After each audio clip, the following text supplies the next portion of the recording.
Monsieur le Président, Monsieur le Premier ministre, mes chers collègues, 18 mois après son élection, le chouchou, pour ne pas dire le joujou de la finance, celui que la presse avait déifié, celui qui avait fait de ses adversaires acharnés de doux ministres flagorneurs, celui qui ne pouvait plus seulement présider mais qui s'apprêtait à régner, ce président tout-puissant est aujourd'hui contraint de fuir la France en colère. Mais qu'a-t-il bien pu se passer pour que des Français qui n'avaient jamais manifesté descendent dans la rue pour y crier « Macron, démission ». Cet effondrement est la conséquence de 3 hausses.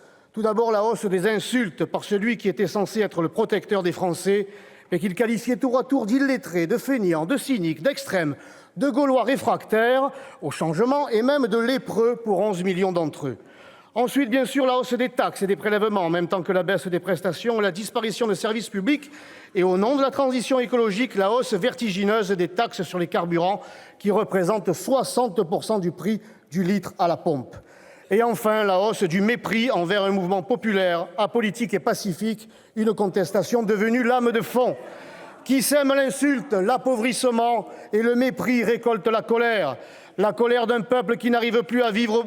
Beaucoup de nos compatriotes sont contraints de puiser dans leur épargne modeste pour survivre. Des millions de Français que votre politique ultralibérale a jetés sur le bas-côté, sur la bande d'arrêt d'urgence sociale, et qui n'ont pas d'autre choix que de porter ce gilet jaune, signe extérieur de détresse. Colère légitime de millions de Français qui travaillent, qui paient ses impôts et vos taxes, des Français qui constituent le peuple central, méprisé par le pouvoir central. Ces Français, ce ne sont ni les très aidés, où l'on retrouve les bataillons de l'immigration, ni les très aisés qui bénéficient de tous les cadeaux fiscaux de votre gouvernement.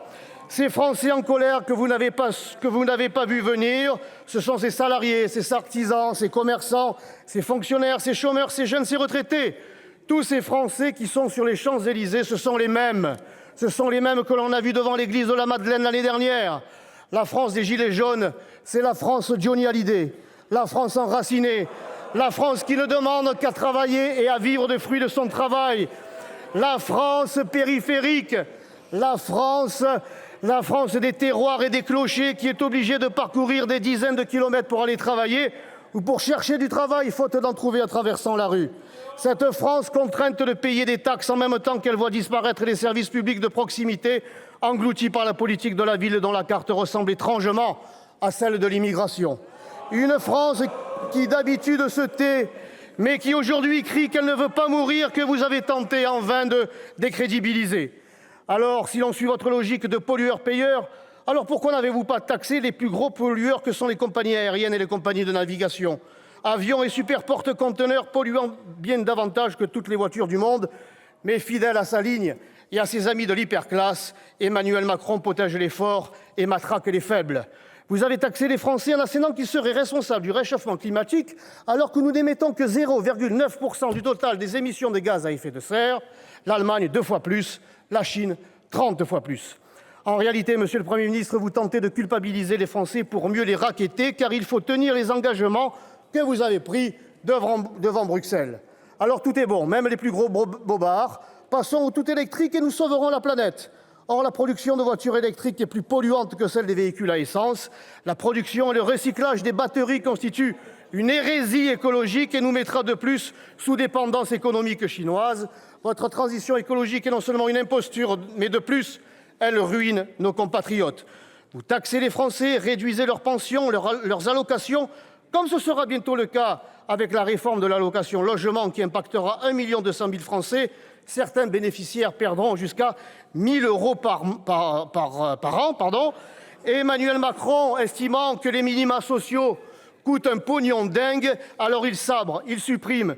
Et c'est ce même Emmanuel Macron qui s'apprête à signer le pacte mondial de Marrakech, pacte qui fera de l'immigration un droit de l'homme qu'il sera impossible de contester. Il s'agit là, ni plus ni moins, d'accélérer le processus de submersion et de ruine de notre pays par des millions d'individus qu'il faudra assister en tout, car démunis de tout.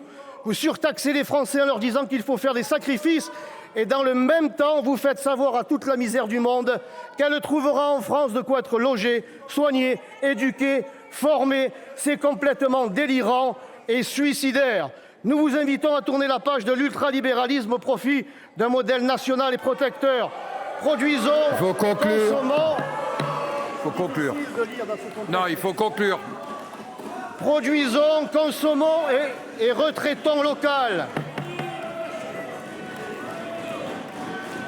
Comme la Encore 10 moitié des secondes. pays d'Europe, comme les États-Unis, ne signez pas les accords de Marrakech. Supprimez Vous l'AME concluez. et toutes les pompes aspirantes de l'immigration.